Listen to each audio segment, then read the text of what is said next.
The president touting his decision to withdraw from the Paris Climate Accord as a victory for American workers and taxpayers. The president saying the country is saved from a deal that would have cost as much as 6.5 million jobs by one metric and some $3 trillion by another. The Paris Accord also would have cut production across a number of important sectors by double digits, including an 86% cut for the coal industry. Joining me now to talk about the president's historic announcement today, his continued commitment to the American worker, Kellyanne Conway, counselor to President Trump. Great to have you here. Thank you, Lou. I have to say that this was, a lot of people were holding their breath. A little Trumpian suspense built into it with a terrific result today. Your thoughts? I agree. Today was Trump in full. This is somebody who's always talking about America first, creating new jobs, protecting American workers and the jobs that they have, protecting those industries that really are populated by the forgotten men and forgotten women. Also talking about sovereignty, talking about legal liability, talking about not adding to the $20 trillion in debt that we already have, and talking also about us in this country to stop the madness of funding other people's priorities, where they're not forced or even persuaded to conform their behavior. And we're supposed to give money to essentially UN slush fund. And, you know, Lou, if this was such a great idea, then why didn't President Obama take it through the Senate?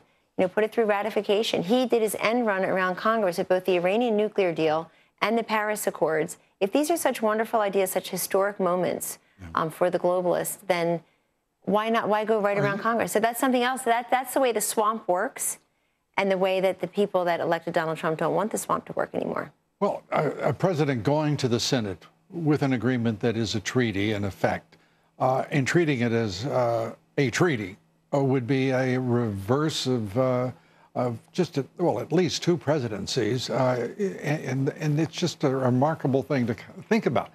To me, what was amazing about today is the president was announced by the vice president in the Rose Garden with everyone before him. As one, they applauded the president's statements on withdrawal, right, on sovereignty, on the American worker, on the taxpayer, the two constituencies that he mentioned. He didn't talk beyond that. There was no demographic slicing and dicing. Right. This was about the workers and the taxpayers and responsible leadership, which he intends to set the standard for. And it's why he ran. He knows rally after rally, people would stand in line for 3 hours just to be part of a movement, not a political campaign, but a movement. And a movement continues once you're president, because those folks don't just want you to keep a campaign promise. This is not about ticking off a list of promises. This is about creating a growth economy and creating competitiveness and unleashing energy, something that President Trump promised in September, a couple blocks from here, when he gave his great speech about how to cut taxes and create jobs, 25 million jobs over 10 years. A lot of that has to do with the 4% growth rate being sustained, Lou, and also energy investments. You can't do that if you keep this country stuck in agreements like this that are just a bad deal for America. The president also did two other things today.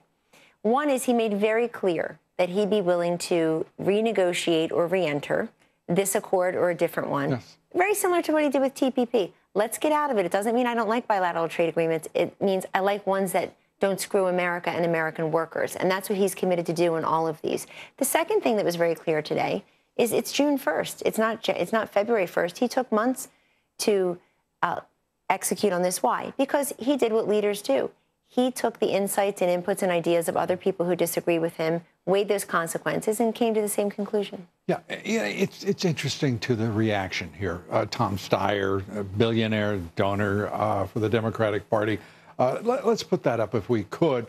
Steyer saying this, or screaming this, whatever he did. If Donald Trump pulls the United States out of the Paris Agreement, he will be committing a traitorous act of war against the American people.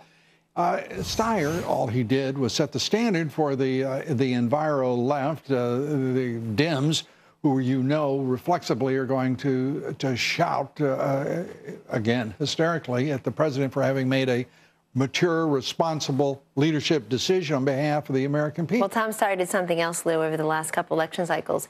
He proved that old adage that the fastest way to make a small fortune is to have a very large one and waste most of it. He poured millions and millions and millions of dollars into losing causes for the political left and losing candidates based on the same kind of philosophy, the same thing he's criticizing now.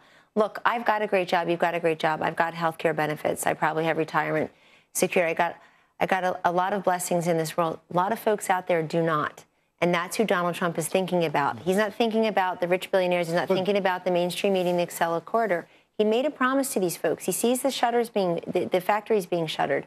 The coal miners came to the White House in the first couple of weeks of his presidency, thanking him for helping them reverse these regulations. Today's another way to reverse this regulatory framework that's really burdening many workers. Kellyanne Conway, thank you so much. Thank you, Lou. Thanks Great to have you me. here.